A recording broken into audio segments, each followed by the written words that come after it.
ఈ సమయమందు బైబిల్లో నుండి దేవుని యొక్క వాక్య భాగాన్ని ధ్యానం చేద్దాం. కీర్తనల గ్రంథము 42వ కీర్తనల భాగం.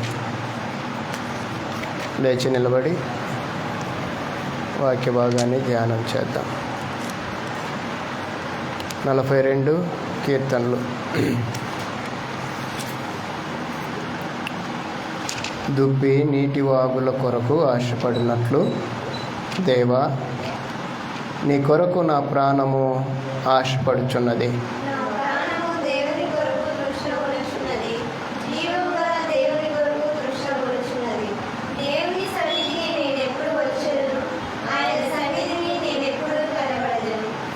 దేవుడు ఏమాయనని వారు నిత్యము నాతో అనుచుండగా, రాత్రింబగుళ్ళు నా కన్నీళ్లు నాకు అన్నపానములాయను.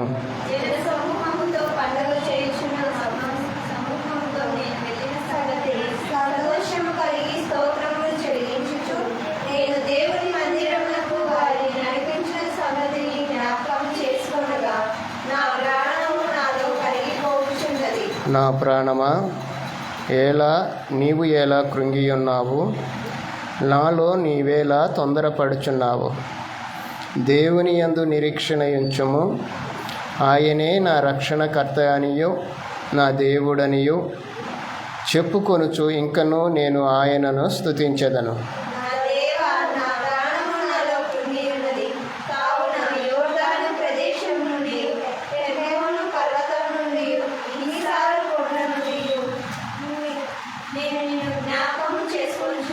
నీ జల ప్రవాహ ధారల ధ్వని విని కరుడను పిలుచుచున్నది. నీ అలలన్నీయు నీ తరంగములన్నీయు నా మీద పొర్లి పారి ఉన్నవి.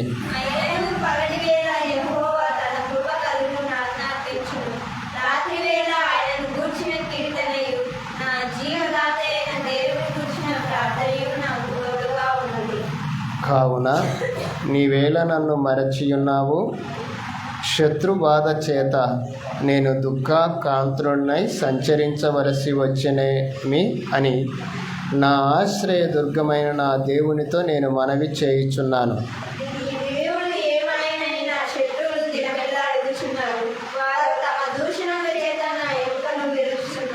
నా ప్రాణమా, నీవేళ కృంగియున్నావు?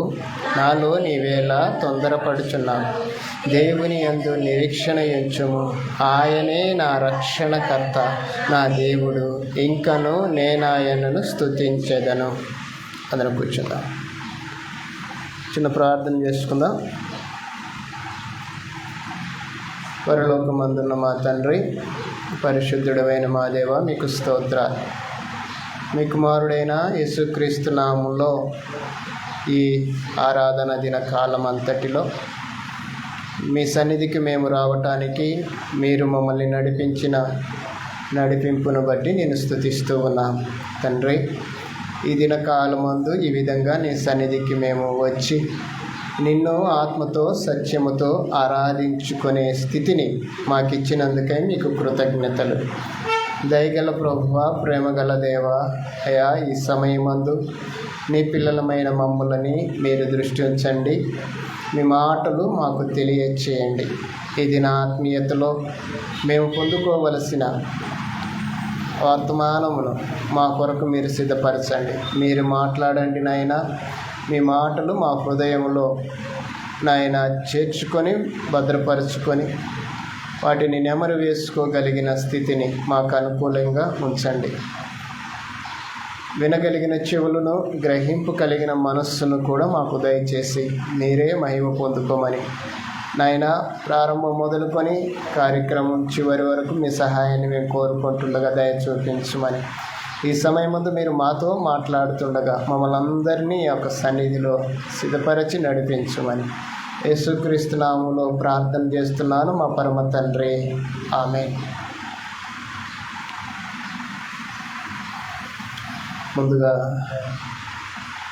మన పరమ తండ్రి అయిన దేవాతి దేవునికి నా యొక్క స్తుతులు స్తోత్రాలు చెల్లిస్తూ ఉన్నాను. ఈ సమయంలో కూడి వచ్చిన దేవుని పిల్లలైన మీకు, లైవ్ కార్యక్రమంలో చూస్తూ ఉన్న దేవుని ప్రియులైన వారందరికీ హృదయపూర్వకమైన వందనములు తెలియజేస్తూ ఉన్నాను. అందరికీ వందనములు. ఎందుకో గడిచిన వారము నేటి వరకు కొంత బాధాకరమైన, శరీర అనారోగ్యకరమైన పరిస్థితులను మనం ఎదుర్కోవలసి వచ్చింది. ప్రస్తుత కాలంలో ఉండబడిన ఈ వైరల్ ఫీవర్స్ ప్రతి ఒక్కరిని చేరుకొని బాధించటము మనం చూస్తూ ఉన్నాం. గత వారంలో మనందరికీ కూడా జ్వరాల బారిన పడిన వారమే. అది ఆ జ్వరాల పరంపర ఇంకా కొనసాగుతూనే ఉంది. అందుకే ఈరోజు మనము కొద్ది మందితో ఈ క్రమాన్ని ముందుకు నడిపిస్తూ ఉన్నాం. దేవుడు త్వరగా మనందరికీ కలిగిన ఈ అనారోగ్యకరమైన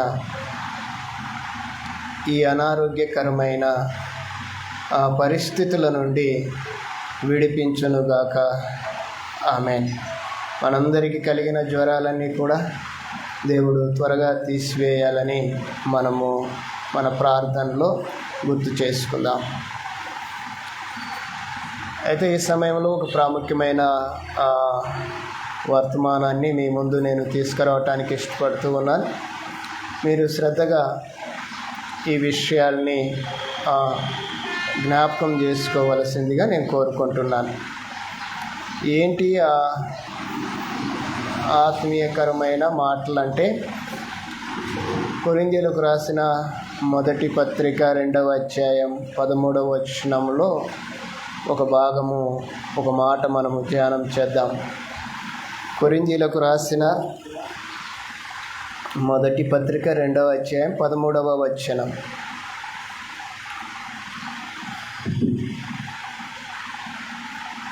చదవండి. మనుష్య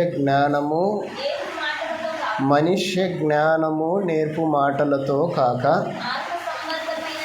ఆత్మ సంబంధమైన సంగతులతో సరిచూచుచు ఆత్మ నేర్పు మాటలతో వీటిని గూర్చియే మీకు బోధించుచున్నాను. పౌలు గారు సంఘముతో తెలియజేస్తూ ఉన్న ఒక ప్రాముఖ్యమైన వర్తమానము ఏమిటంటే, సంఘస్థులైన మీతో నేను మాట్లాడుతున్న మాటలు మనుష్యుల జ్ఞానము నేర్పు మాటలతో కాక, అంటే భూలోక సంబంధమైన, భౌతిక సంబంధమైన జ్ఞానయుక్తాన్ని నేను ప్రదర్శించటం లేదు. ఆత్మ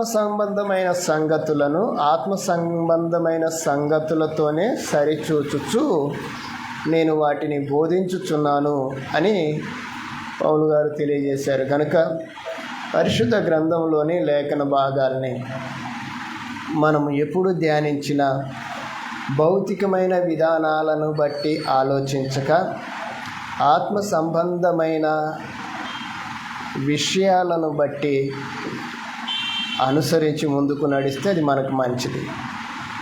ప్రస్తుత కాల పరిస్థితులను మనము ఒకంత బేరీజు వేసుకుంటూ ముందుకు నడవలసిన అవసరత ఎంతైనా ఉంది. ఇది ప్రతి ఒక్కరము గమనించాలి. ఎందుకు ఈ విషయాలు మనము చెప్పుకుంటున్నామంటే, ప్రస్తుత కాలంలో ఈ లేఖనాల్ని ఒకంత భౌతిక సంబంధమైన మనుష్య జ్ఞానము నేర్పు మాటలతో ఈ లేఖనాల్లో దేవుడు కనపరిచిన బోధని స్వకీయ దురాశల కొరకు దానిని ఒక పక్కకు తిప్పుతున్న క్రమాల్ని మనం చూస్తూ ఉన్నాం. అయితే దేవుని పిల్లలుగా దేవుడు మనకిచ్చిన సామర్థ్యాన్ని బట్టి, జ్ఞానాన్ని బట్టి మనకు అట్టి స్థితి లేదు. అందుకు దేవునికి స్తోత్రాలు. అయితే ఈ సమయంలో మనము ఒక ప్రాముఖ్యమైన విషయాల్ని ఒకంత ధ్యానం చేసి ముందుకు నడుద్దాం.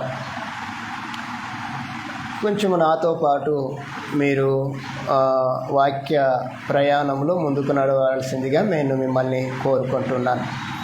ఒకసారి ప్రకటన గ్రంథాన్ని ఒకసారి అందరము ఓపెన్ చేద్దాం. ప్రకటన గ్రంథం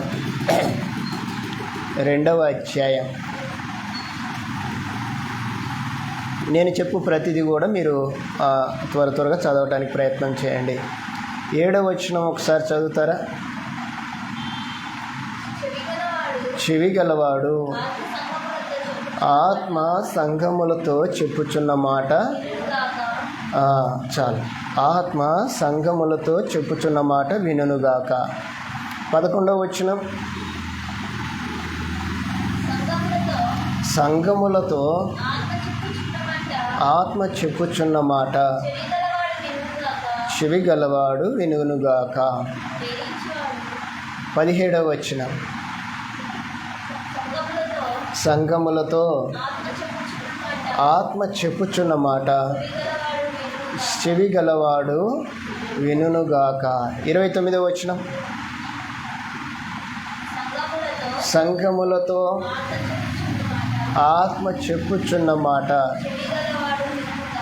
చెవి గలవాడు వినుగాక. 3వ అధ్యాయంలోకి వెళ్దాం. 6వ వచనం, 3వ అధ్యాయం 6వ వచనం, సంఘములతో ఆత్మ చెప్పుచున్న మాట చెవి గలవాడు వినుగాక. 14వ వచనం, సంఘములతో ఆత్మ చెప్పుచున్న మాట చెవి గలవాడు. అలాగే ఇంకొకటి 22వ వచనం, సంఘములతో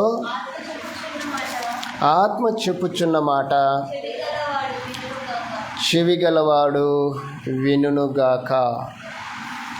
దాదాపుగా 7 సార్లు ఈ మాటను మనం ధ్యానం చేశాం.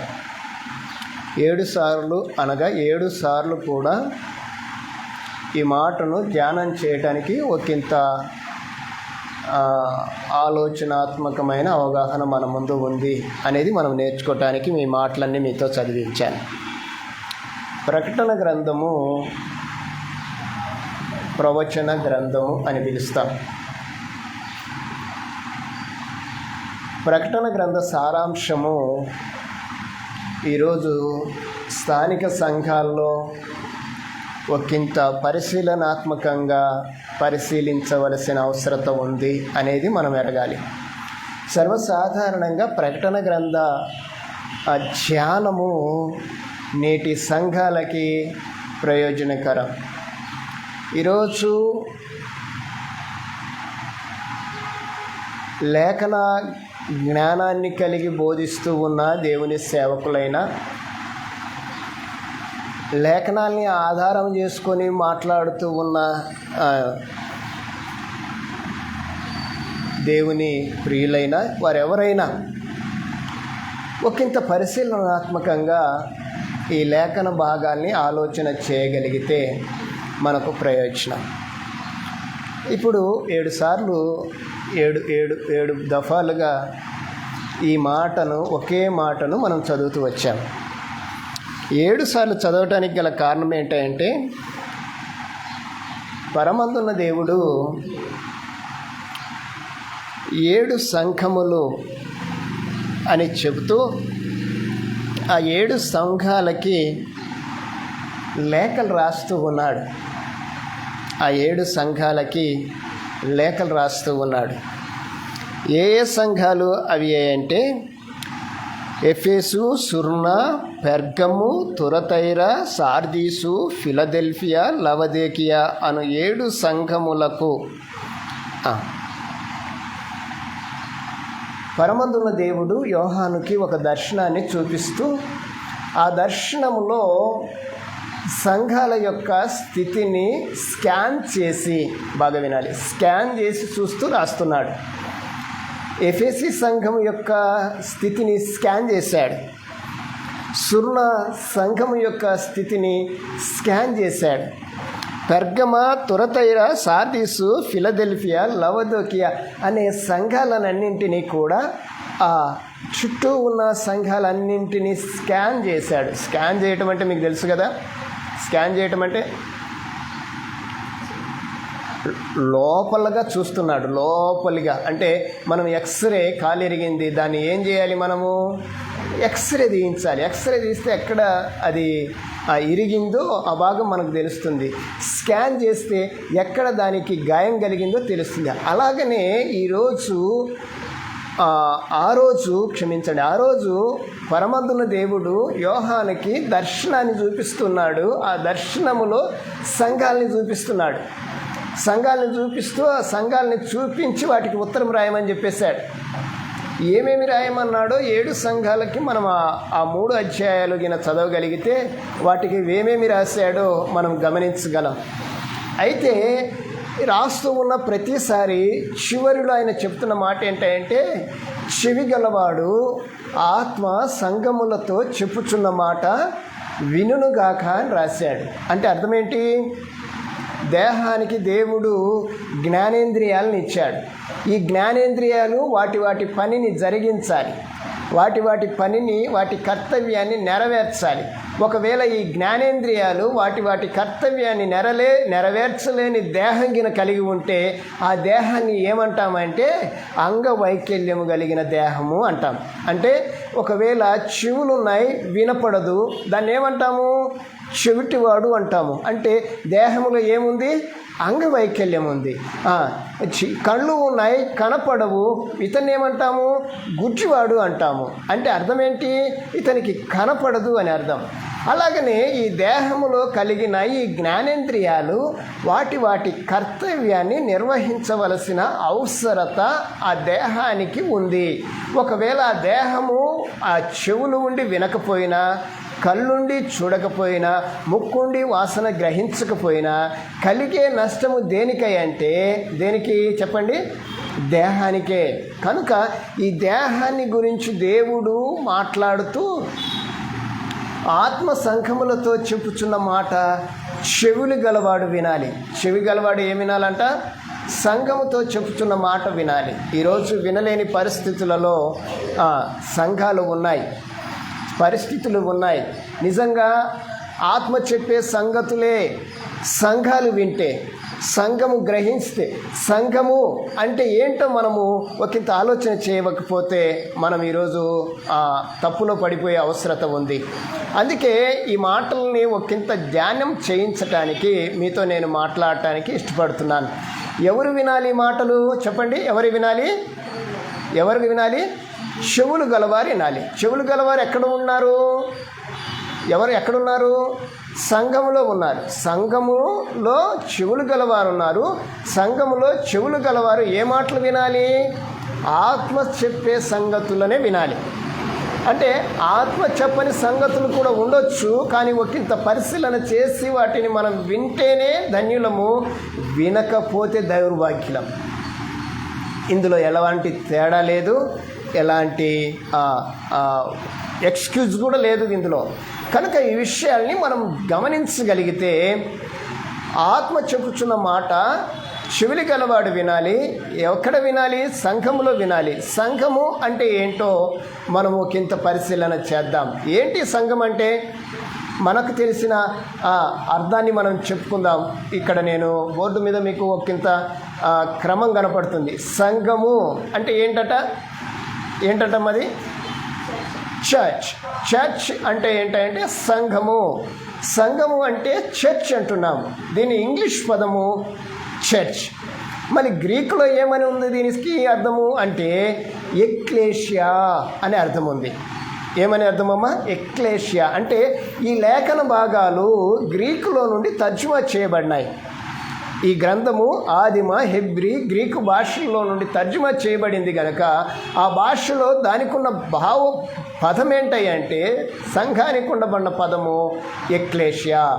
ఎక్లేషియా అంటే చర్చ్ అంటే సంఘము. అయితే వీటన్నింటిని బట్టి పరిపూర్ణమైన అర్థం ఏంటంటే సంఘము అంటే ఎవరంటే పిలువబడిన వారు అని అర్థం. ఎవరంట? పిలువబడిన వారే సంఘము. ఎక్కడి నుంచి పిలువబడ్డారు? ఎక్కడి నుంచి పిలువబడిన వారిని సంఘం అంటున్నాము? లోకములో నుండి, చీకటిలో నుండి, అంధకార సంబంధమైన అధికారంలో నుండి. కొలసీలకు రాసిన పత్రిక 1:13 ఈ భాగాన్ని మనం చూస్తాం. ఏమని రాయబడింది అంటే, కొలసీలకు రాసిన పత్రిక 1:13 భాగం చదువుతా. ఆయన మనలను అంధకార సంబంధమైన అధికారములో నుండి విడుదల చేసి తాను ప్రేమించిన తన కుమారుని యొక్క రాజ్య నివాసులుగా చేశాను. అంటే ఎక్కడి నుంచి మనల్ని విడుదల చేశాడు? అంధకార సంబంధమైన అధికారములో నుండి విడుదల చేసి తాను ప్రేమించిన తన కుమారుని యొక్క రాజ్య నివాసులుగా చేశాడు. రాజ్యము అనేది మరలా ఇక్కడ ఒకటి ఆడైంది. అంటే సంఘానికి మరొక పర్యాయ పదం ఏంటంటే రాజ్యము. రాజ్యములోనికి మనల్ని చేర్చాడు. అంటే ఇప్పుడు మనం భౌతికంగా ఆలోచన చేస్తే రాజ్యము అంటే ఎవరు ఉండాలి? రాజు ఉండాలి. రాజ్యం అంటే ఎవరు ఉండాలి? ప్రజలు ఉండాలి. రాజ్యం అంటే ఎవరు ఉండాలి? ఏముండాలి?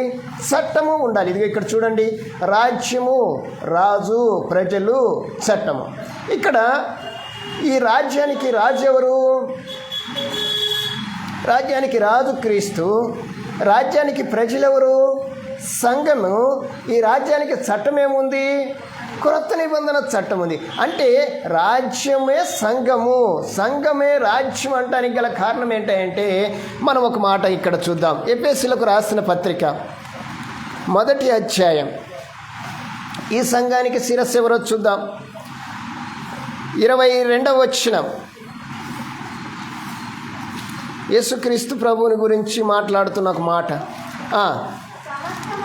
సమస్తమును ఆయన పాదముల క్రింద ఉంచి సమస్తము పైని ఆయనను సంఘమునకు శిరస్సుగా నియమించెను.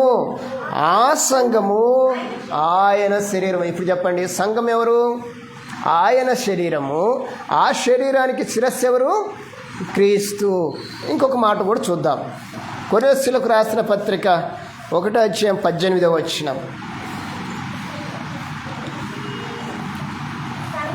సంఘము అను శరీరమునకు ఆయనే శిరస్సు. ఆయనకు అన్నింటిలో ప్రాముఖ్యము కలుగు నిమిత్తము ఆయన ఆది అయ్యుండి మృతులలో నుండి లేచుటలో ఆది సంభూతుడాయను. ఎవరాయన? యేసుక్రీస్తు ప్రభువారు మృతులలో నుండి లేచాడు. దేని విషయంలో అంటే సంఘ కొరకు. సంఘం విషయంలో ఆయన తన కొరకు, మన కొరకు చేసిన కార్యం వింటున్నాం. అంటే ఇప్పుడు సంఘము ఈక్వల్ టు రాజ్యము, రెండు సమానము. అంటే ఇప్పుడు సంఘము ఉంది అంటే రాజ్యము ఉంది. మనం ఎక్కడున్నామంటే దేవుని రాజ్యములో ఉన్నాం. అంటే దేవుని సంఘములో ఉన్నాం. దేవుని రాజ్యములో, దేవుని సంఘములో ఉన్న మనము ఏం వినాలి అంటే ఆత్మ చెప్పుచున్న మాటలు చెవి గలవాడు వినాలి. ఏం వినాలంటమా? వినటం అంటే వినటం వల్ల ఏమొస్తుంది? బైబిల్లో రాయబడిన మాట 10వ అధ్యాయం 17వ వచనం రోమీలకు రాసిన పత్రికలో ఈ మాట ఉంది.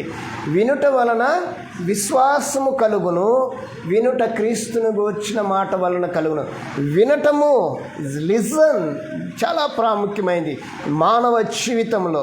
దేవుని పిల్లల విషయంలో దేవుని యొక్క సంఘము మొట్టమొదటగా చేయవలసింది ఏంటంటే వినాలి. ఈరోజు చాలామంది వింటున్నారు కానీ గ్రహించటం లేదు అని ఎప్పుడో క్రీస్తుకు పూర్వం 700 సంవత్సరాలకు పూర్వం యెషయా గారు చెప్పిన మాటలు నేడు కూడా లేకపోలేదు. ప్రియులారా, ఆలోచన చేయండి. వినాలిది. వినితే ఏమొస్తుందట చెప్పండి? వింటే ఏమొస్తుంది?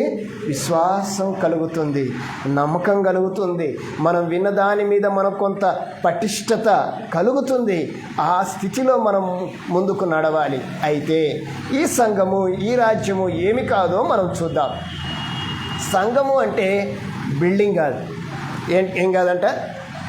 బిల్డింగ్ కాదు, అంటే ఒక గొప్ప మందిరము లేకుంటే ఒక గొప్ప కట్టడం కాదు, బిల్డింగ్ కాదు, గోడలు కాదు, స్థిరముగా ఉండే కట్టడలు కావు. ఏం కావో గుర్తుపెట్టుకోండి.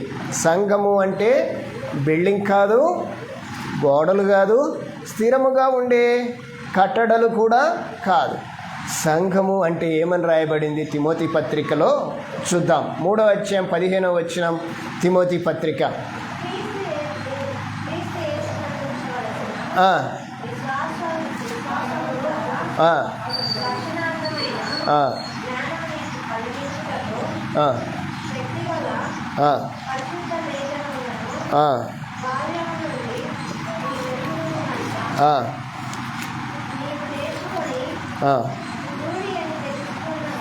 నువ్వు ఏం చదువుతున్నావా? తిమోతి పత్రికే, 1 తిమోతి పత్రికే చదువుతున్నావా? 2వ తిమోతి ఎందుకు చదువుతున్నావు? ఏం సబ్జెక్ట్ చదువుతున్నామో మనం ఏం చేస్తున్నామో ఆలోచన చేయాలి.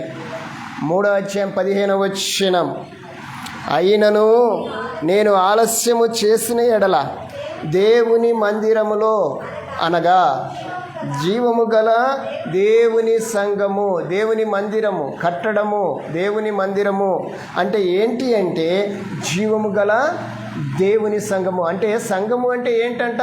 జీవము గలది. ఏం గలది? జీవము గలది.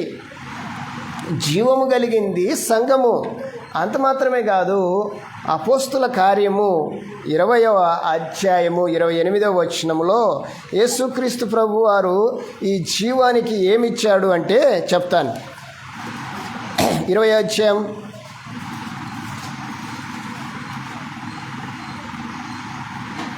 28వ వచనం, దేవుడు తన స్వరక్తమిచ్చి సంపాదించిన, అంటే సంఘం కోసం దేవుడు ఏమిచ్చాడు? రక్తం ఇచ్చాడు. అంటే రక్తంలో ఏముంటుంది? ప్రాణం ఉంటుంది. రక్తమే ప్రాణము, ప్రాణానికి ఆధారము రక్తము. అంటే పరమందున్న దేవుడు ఈ సంఘము జీవము గలదని చెప్తున్నాడు. ఈ జీవానికి ఆధారం ఏంటంటే రక్తము. రక్తం ఎవరిచ్చారు? దేవుడిచ్చాడు. దేవుడు తన స్వరక్తం ఇచ్చి సంపాదించిన సంఘము. అయితే ఈ సంఘమును ఎవరు కట్టారు? ఈ సంఘమును ఎవరు కట్టారు? ఎవరు కట్టారు చెప్పండి? ఎవరు కట్టారమ్మా? సంఘాన్ని కట్టింది ఎవరు? ఎక్కడ కట్టాడు? ఎవరు కట్టారు? ఎక్కడ కట్టాడు? ఎప్పుడు కట్టాడు? ఇవి తెలియాలి కదా మనకి. మత్తయి సువార్త 16వ అధ్యాయం 18వ వచనం, మత్తయి సువార్త 16:18 ఈ మాట చూస్తాం. మరియు ఈ బండ మీద నా సంఘమును, రైట్, ఎవరి సంఘాన్ని కడతానంటున్నాడు? యేసుక్రీస్తు ప్రభు అంటున్నాడు, నా సంఘాన్ని కడతాను. ఆ సంఘాన్ని కట్టిన వారు ఎవరంటే యేసు ప్రభు. ఇది ఎప్పుడు కట్టబడింది అంటే అపోస్తల కార్యం 2వ అధ్యాయము 38 నుండి 47 వచనాల్లో సంఘము కట్టబడింది. సంఘము ఎలా కట్టబడింది అంటే ఆ దినాన 3000 మంది ఇంచుమించు పురుషులతో ఆ రోజు బాప్తిసం పొందటాన్ని బట్టి, లోకంలో నుండి దేవుని వైపు తిరిగిన ప్రజలను బట్టి ఆ రోజు సంఘము యెరూషలేములో మొట్టమొదటిగా సంఘము కట్టబడింది. సంఘం అంటే ఎవరు అనుకున్నాము? ప్రజలు. ప్రజలు ఎక్కడి నుంచి వచ్చారు? అంధకార సంబంధమైన దాంట్లో నుండి. ఎలాగొచ్చారంటే ఇదిగో ఈ మాటలో మనము ఒకంత ఆలోచన చేయగలిగితే, అపోస్తల కార్యం 2వ అధ్యాయంలో ఈ మాట మనం కొంత ఆలోచన చేయగలిగితే ఏమని రాయబడింది అంటే, వారు ఈ మాట విని హృదయంలో నొచ్చుకొని, సహోదరులారా మేమేమి చేతుమని అపోస్తలుని అడగ్గా, మీరు మారు మనసు పొంది పాప క్షమాపణ నిమిత్తం ప్రతివాడు యేసుక్రీస్తు నామమున బాప్తిసం పొందుడి, అప్పుడు మీరు పరిశుద్ధాత్మనే వరం పొందుతురు. ఈ వాగ్దానం మీకును మీ పిల్లలకును దూరస్తులందరికీ, అనగా మన ప్రభు అయిన యేసు, మన ప్రభు అయిన మన దేవుడు తన యొద్దకు పిలిచిన వారందరికీ చెందునని వారితో చెప్పాను. ఇంకను అనేక విధమైన మాటలతో సాక్ష్యం ఇచ్చి మూర్ఖులకు ఈ తరం వారికి వేరై రక్షణ పొందుడని వారిని హెచ్చరించెను. కాబట్టి అతని వాక్యం అంగీకరించిన వారు బాప్తిసం పొందిరి. ఆ దినమందు ఇంచుమించు 3,000 మంది చేర్చారు. సంఘము ఏ విధంగా ప్రారంభించబడింది అంటే, మనము ఆలోచన చేస్తే 3,000 మందితో నూతన నిబంధన సంఘము ప్రారంభించబడింది. నూతన నిబంధన సంఘము ప్రారంభించిన నాటి నుండి నేటి వరకు దేవుడు తన చిత్త ప్రకారము ఆ సంఘాలని, ఆ సంఘ క్రమ పరంపర కొనసాగిస్తున్నాడు. అయితే నేటి దినాల్లో ఆ సంఘము ఏ విధంగా ఉండాలని దేవుడు కోరుకుంటున్నాడో మనం ముందుకు నడుద్దాం. ఎఫెసీయులకు రాసిన పత్రిక 5వ అధ్యాయం 25వ వచనం. ఎఫెసీయులకు రాసిన పత్రిక 5వ అధ్యాయం 25వ వచనంలో క్రీస్తుకు స్త్రీని పురుషుని గురించి మాట్లాడుతూ చెప్తున్న మాట.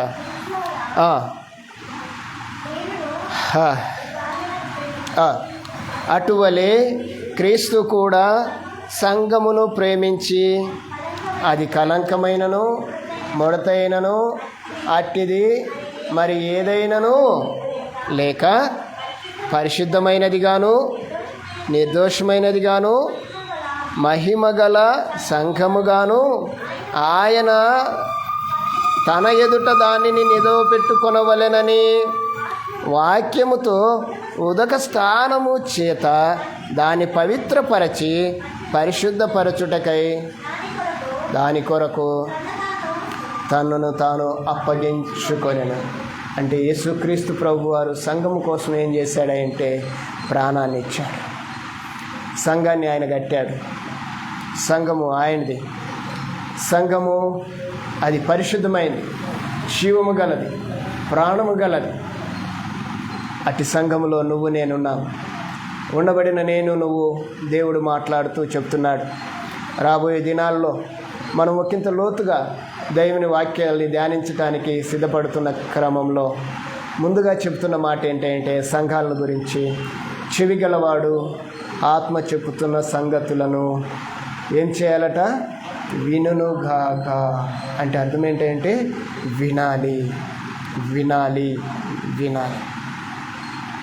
వినటమే మన యొక్క భాగ్యం. బైబిల్లో రాయబడిన మాట ఏంటంటే సమీపించి ఆలకించుట శ్రేష్టము అని రాయబడింది. అంటే వినటము శ్రేష్టమైంది, వినటము అది విలువైంది. అలాంటి వినే విషయాల్ని ఒకంత జాగ్రత్తగా మనం విని వాటిని అనుసరిస్తాం. వినటంతోటే సరిపోతుందా? వినటంతోటే సరిపోతుందా? యేసుక్రీస్తు ప్రభు వారు ఒక చిన్న ఎగ్జాంపుల్ని, మాదిరిని, ఉపమానాన్ని మనతో పంచుకున్నాడు. ఎక్కడుందో చెప్తారా మాట? మత్తయి సువార్త 13వ అధ్యాయం. వినటానికి గురించి ఒక చిన్న ఉదాహరణ, లేకుంటే ఎగ్జాంపుల్, లేకపోతే ఉపమానం, ఒక మాట మీతో చెప్తాను, వినండి.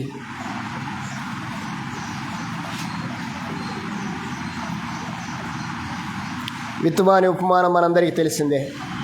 దాని గురించి ఆయన ఏమని చెప్పాడో చెప్తాను. 13వ అధ్యాయం 3వ వచనం. జాగ్రత్తగా ఈ మాటలు విందాం.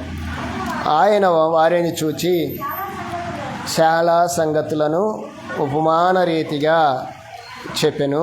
ఎట్లనగా, ఇదిగో విత్తువాడు విత్తుటకు బయలువెళ్ళెను. వారు విత్తుచూ ఉండగా కొన్ని విత్తనములు త్రోపక్కన పడెను. పక్షులు వచ్చి వాటిని మృంగివేశాను. కొన్ని చాలా మన్ను లేని రాతి నేలన పడాను. అక్కడ మన్ను లోతుగా ఉండనందున అవి ఎండిపోయాను. కొన్ని ముళ్ళ పొదలలో పడాను, ఎదిగి వాటిని అణిచివేశాను. కొన్ని మంచి నేలన పడాను, ఒకటి 100 ఒకటి 60 ఒకటి 30 ఫలించెను. ఇక్కడ కూడా యేసు ప్రభు ఏం చెప్తున్నాడో వినండి. చెవులు గలవాడు, రైట్. ఏంటి భావము మనకు తెలిసిందే. ఏంటి భావం అంటే, ఒకడు విత్తనాలు విత్తడానికి వెళ్ళాడు. విత్తుతూ ఉండగా కొన్ని త్రోవ పక్కన పడ్డాయి, పక్షులు వాటిని మృంగేశాయి.